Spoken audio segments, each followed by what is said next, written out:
Hi guys, this is C. Nikhil Gupta and today I am back with my new video जो कि बहुत time बाद आ रही है बट आई प्रॉमिस अब हर वीक आया करेगी एटलीस्ट एक video I will try to make it so today the topic I am covering is what to do in your new job, how to approach things, what should be your plan, or what should you do in your new job, right? Because when I recall my days, जब मैं नया नया सी ए बना था और मैंने Reliance join करा था फर्स्ट, लाइक सीधा एम एन सी, ठीक है। हम स्मॉल फॉर्म से मैंने आर्टिकलशिप करी थी and industrial training all the bank में थी, बट एक कॉर्पोरेट एक्सपोजर जो होता है, प्रॉपर कॉर्पोरेट एक्सपोजर, वो मुझे भी नहीं था पहले, राइट। तो फिर जब मैंने ज्वाइन करा रिलायंस, उसके बाद मेरे पास एक ऐसी हमें एक लिंक्डइन लर्निंग के ऊपर एक कोर्स, मतलब लिंक्डइन लर्निंग का फ्री एक्सेस मिला, राइट, हमें हमारे लॉगिन के साथ। तो वहाँ पे जब लिंक्डइन लर्निंग में मैंने बहुत सारी ट्रेनिंग्स देखी, मोस्टली दिमाग में पहले पहले यही आता है कि एक्सेल कर लेते हैं और अच्छा एडवांस एक्सेल या मैक्रोज या जो भी है, या फिर अगर मेरा रोल जैसे मेरा एस में था तो मैं एस की ट्रेनिंग्स कर लेता हूँ, या फिर पावर भी आई, या हज़ारों तरह की चीज़ें होती हैं, ठीक है। फिर पर्सनल डेवलपमेंट में भी होता है, पर्सनालिटी डेवलपमेंट में।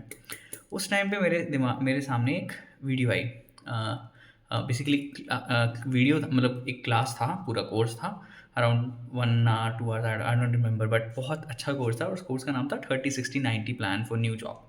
Like how should your first 90 days of your job are so critical, so crucial, you cannot ignore, right? Because first impression is the last impression. जो पहले 90 days में आपका impression बन गया, वही impression पूरे टाइम पे चलेगा, राइट।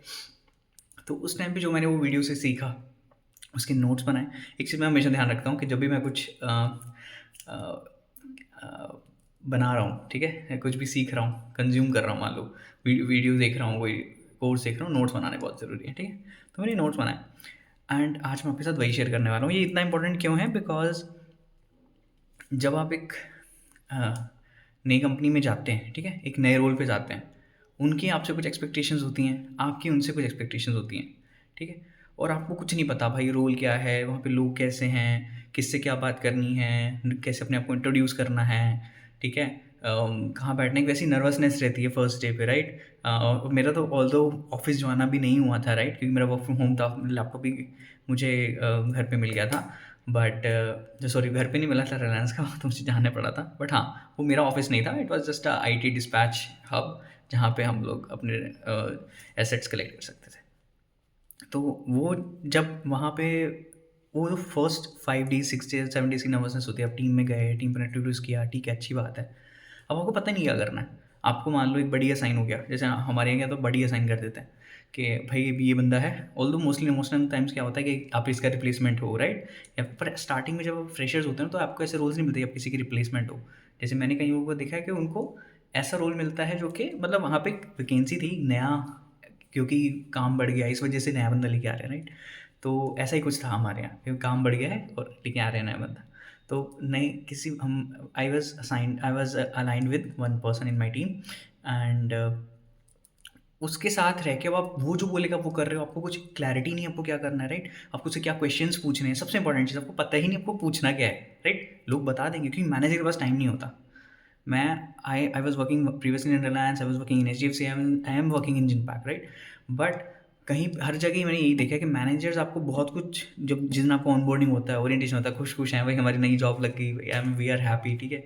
और ऑनबोर्डिंग हो गया, ओरिएंटेशन हो गया, अब आपको पता ही नहीं है भाई। मैनेजर आपको बताने की कोशिश करेगा बहुत कुछ, बट आपके दिमाग में कुछ नहीं चढ़ेगा क्योंकि आपको आप रिलेट ही नहीं कर पा रहे उससे। वो बोल रहा है कि भाई यहाँ से ये कर लेना, ये लॉगिन बना लेना, ऐसा कर लेना, ये वेबसाइट पे जाना है, ये करना है, ये एसेट असाइन कराना है, इस बंदे से बात कर लेना। भाई आप किसी को जानते ही नहीं हो, ठीक है। तो वो बता रहा है चीज़ें, बेसिक से बता रहा है, बट फिर भी आपके दिमाग में आधी ही जा रही है, आधी या 10% भी नहीं जा रही, ठीक है। और ऊपर से वो जो बता रहा है उसमें गैप्स हैं, ऊपर से वो जो बता रहा है उसमें बहुत सारी चीज़ों को छोड़ दे रहा है, क्योंकि उसको तो सब पता है ना, वो तो मान के चल रहा है कि आपको ये पता होगा, ठीक है। तो ऐसा माना जाता है, इस वीडियो में बताया था जो ट्रेनर था उन्होंने, कि 70% जो होता है वो आपका मैनेजर आपको बता सकता है। अगर बहुत ज़्यादा ही सपोर्टिव मैनेजर, आप जब पूछने जाते हो बता देता है कुछ भी, ठीक है, हमेशा आपको टाइम दे रहा है, रोज़ आपसे कनेक्ट कर रहा है, ठीक है। ऑफिस जाते हो तो फिर भी कनेक्ट हो जाता है कि सुबह गुड मॉर्निंग करा, फिर उसके बाद दोपहर में लंच में चले गए, वो सब। लेकिन वर्क फ्रॉम होम में तो वो आपको टीम्स कॉल करेगा तो ही होगा, राइट।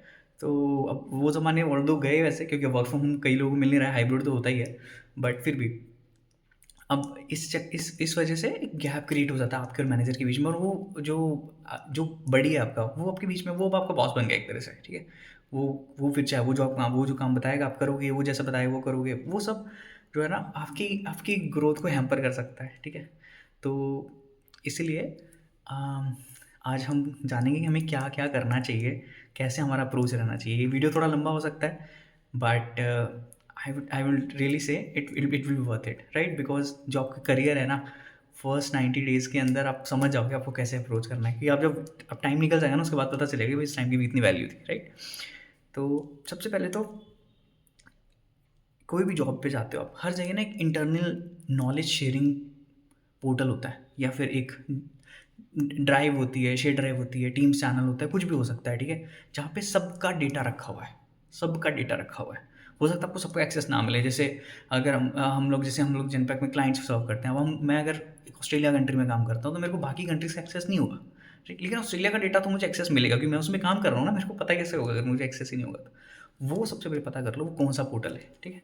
हमारे रिलायंस में भी था, ठीक है, कि हमारे यहाँ सारा जितने भी लोग काम कर रहे हैं उन सबका डेटा वहाँ पे रहता था। सब लोग जितना भी काम कर रहे हैं, डॉक्यूमेंटेशन बना रहे हैं, ऑडिट में भी ऐसा ही होता है, बिग फोर्स में, बैंक्स में भी ऐसा ही होता है। आपको एक पोर्टल्स होते हैं जहाँ पे सब तरह के डॉक्यूमेंट्स पड़े होते हैं, पुराने केसेस पढ़, मान लीजिए बैंक में हो आप RM हो, तो आप पुराने केसेस पढ़े होंगे, क्रेडिट मैनेजर तो भी पुराने केसेस पढ़े होंगे। रिलायंस में हम लोग प्रोग्राम्स बनाते थे, पुराने प्रोग्राम्स, डॉक्यूमेंटेशन सब रखा होता था उसके अंदर, ठीक है। और जिन तक मैं आता हूँ, हमारे यहाँ SOPs होती हैं, तो हमें पूरा एक्सेस मिल जाता है। उसको सबसे मेन करो, क्योंकि वो जो आप जो काम कर रहे हो, आप अब अगर चलो आपने इंटर्नशिप में करा तो ठीक है। जैसे अगर आप कुछ नई जगह जा रहे हो, आपको नहीं पता क्या काम करना है, कैसे काम करना है, क्या लो अप्रोच होगी, क्या क्या रिक्वायरमेंट होती है, लोग किस चीज़ को क्या जानना चाहते हैं, ठीक है।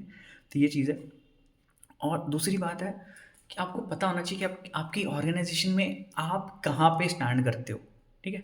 अगर आप हूँ, मैं निखिल गुप्ता हूँ, ठीक है। मैं नया हूँ, I am fresher, see fresher. मेरा बॉस कौन है, मेरे बॉस का बॉस कौन है, और वो क्या करता है, उसके अंडर क्या क्या करता है, जैसे, ठीक है। जैसे रिलायंस में था मैं, ठीक है। हमारे यहाँ जैसे ERP होता है ना, ERP के अंदर बहुत सारी चीज़ें होती हैं। ERP फाइनेंस, SAP FICO जो होता है, FICO में बहुत सारी चीज़ें होती हैं। जैसे हमारे टैक्सेशन होता है, बैंकिंग होता है, एसेट्स होता है, ट्रेजरी होता है, ठीक है, इनवॉइसिंग होता है, सेल्स होता है, इंटीग्रेशन होता है, बहुत कुछ होता है, हज़ारों चीज़ें होती हैं। आपको पता करना है कौन का वर्क स्कोप क्या है, स्कोप ऑफ वर्क क्या है, ठीक है। एंड स्कोप ऑफ वर्क आपके आपके L1, इसको मैं L1 बोलूँगा, ठीक है। जो मेरा बॉस है वो L1 है, और मेरे सारे जितने भी लोग मेरे लेवल पे हैं वो सब मेरे कलीग्स हैं, ठीक है। मोस्टली ऐसा ही होता है कि जो आपका बॉस होगा ना, उसके अंडर कोई और बॉसेज नहीं होंगे, वो अकेला मैनेजर होगा, उसके अंदर बहुत सारे लोग काम कर रहे हैं, वो सब इंडिविजुअल कॉन्ट्रीब्यूटर हैं, मतलब खुद से काम कर रहे हैं, खुद काम करते हैं बस, उनके अंडर कोई टीम नहीं है, मोस्टली ऐसा ही होता है, ठीक है। और L1 है, L1 का स्कोप ऑफ वर्क क्या है, स्कोप ऑफ वर्क क्या है, स्कोप ऑफ वर्क मतलब ऑर्गेनाइजेशन के अंदर वो स्टैंड कहाँ करता है, वो क्या करता है, किन लोग, क्या क्या लोग उसके साथ कनेक्ट करते हैं। आपको ये पहली बार समझ नहीं आएगा, आप बस सुनो, ध्यान से सुनो। जैसे हमारे यहाँ रिलायंस में क्या होता था, हर थर्सडे एक मीटिंग होती थी, जिसके अंदर हमारा HOD बैठते थे, तो सब लोग बैठते थे उसके अंदर पूरा, मतलब मेरा L3 आता था, सॉरी L2 आता था, वो वाइस प्रेसिडेंट था, और सब लोगों से पूछता था, भाई तुम क्या कर रहे हो, तुम क्या कर रहे हो, तुम क्या कर रहे हो, अपने काम के बारे में बताओ। वो एक्सेल बनवाता था, PPT बनवाता था हमसे, ठीक है। सेम HDFC के अंदर क्या होता था, हम लोग को हर हर रोज़ मेरे को अपने मैनेजर को बताना होता था हम यही कर रहे हैं, और मतलब वो सारे जितने भी हमारे वो लोग थे उनके साथ मीटिंग करते थे डेली बेसिस पे आधा घंटा। और सब जगह ऐसे होता है, ठीक है। तो वो मीटिंग के अंदर अपने कान आँख खुले रखो, ठीक है, और मुंह तभी खोलो जब बोला जाए, उतना ही खोलो, ठीक है। ये भी आपको बहुत ज़रूरी है सीखना कि कितना कब बोलना है। मोस्टली चुप रहना बेटर रहता है पहले 3 महीने में, ठीक है। उसके बाद पता होना चाहिए स्कोप ऑफ वर्क क्या है, और इसके बाद आपको क्या करना है, आपके L2 का काम भी समझना है कि आपके L2 के अंदर कितने लोग आते हैं। अच्छा, 2 लोग हैं, 3 लोग हैं, वो 2 लोग 3 लोग क्या काम करते हैं, हमारे काम से वो रिलेटेड कैसे है, उनका काम ज़्यादा बड़ा है, उनकी टीम के अंदर स्ट्रेंथ कितनी है, उनकी टीम में कितने लोग हैं। टीम्स खोलो, टीम्स के ऊपर वो होता है एक ऑर्गेनाइजेशन चार्ट करके होता है बटन, उस पर जाओ, अपना खोलो, फिर पता करते जाओ, ऊपर जाते जाओ धीरे धीरे, नाम नोट कर लो। मैं तो नाम नोट कर लिए थे, ऐसा करना होता है कि एक एक बंदा नाम नोट किया, फिर जब कि इंट्रोडक्शन होता है तो सबका लिख लिया, अच्छा ये CA है, ये CA नहीं है, ये CMA है, ये 2 साल से काम कर रहा है, 1 साल से काम कर रहा है, अरे ये तो 6 महीने पहले ही आया है, ठीक है, ये तो रैंकर है, ठीक है, और ये काम करता है। सब लोग अपना काम भी बताते हैं, अपने प्रीवियस ऑर्गेनाइजेशन भी बताते हैं, अच्छा ये तो अरे भाई ये भी HDFC से आया था किसी टाइम पे। तो ये सब चीज़ें आपको लिख लेनी है, ठीक है। ठीक है, बहुत जरूर, मतलब बहुत आपको हेल्प मिलेगी आगे जाके उनसे बात करने में, ठीक है, उनके साथ कनेक्ट बिठाने में, क्योंकि connect networking is the only की, ठीक है? उसके लिए आपको पता होना चाहिए उसके बारे में थोड़ा सा, तो आसान हो जाएगा ना। अपना L2 और हो सके तो अपना L3 अगर कभी कनेक्ट होता है तो उनके सामने बोलो, ठीक है? मतलब ऐसा कुछ ऐसा नहीं कुछ भी बोलो, बट हाँ जो वो पूछें उसको ध्यान से सुनो, उनकी सुनो, वो क्या करते हैं, उनके दिमाग में क्या चल रहा होगा, ठीक है? ये सब। अब ये हो गया हमारा बेसिक, ये तो भाई इंट्रो था, ठीक है? ये 10 मिनट का इंट्रो था और ये बहुत ज़रूरी था आपको ट्रैक पे लाने के लिए। अब आगे हम लोग पढ़ेंगे डे बाय डे कि अगर 90 डेज टोटल है तो हमें 7 दिन में क्या करना है, हमें 30 दिन में क्या करना है, हमें 60 दिन में क्या करना है, हमें 90 दिन में क्या करना है, ठीक है? पूरा एक एक स्टेप हमें जानना है, ठीक है? तो ये मैं बताऊंगा आपको अगली वीडियो में, ठीक है? तो let's connect in the next video, but हाँ जल्दी आ जाएगी। ओके, चलो प्लीज़ जो मैंने चीज़ें बताई हैं इस पर ध्यान रखना, इन चीज़ों का फोकस करना है। ये नोट्स बना लो प्लीज़, एक नोटबुक बना लो। नई ऑर्गेनाइजेशन में जा रहे हो तो छोटी बात नहीं है। जॉब तो चलो ठीक है, बोलिंग बिजनेस करना है, प्रैक्टिस करना चाहिए वो, बट जॉब भी छोटी चीज़ नहीं है। जॉब में भी अगर आपको ग्रो करना है, जॉब के अंदर आपको सीखना है, एक सिर्फ एक नॉर्मल क्लर्क या वैसा एक बड़ी ऑर्गेनाइजेशन का छोटा पार्ट बन के नहीं रहना है, आपको बहुत अचीव करना है, अपना अपना जो दिखाना है अंदर का, जो भी है, मतलब मेरे अंदर जो जज्बा है उसको दिखाना है, तो you need to make a plan, ठीक है? If you're failing to plan, you're planning to fail. Okay, thank you. Okay, bye, good night.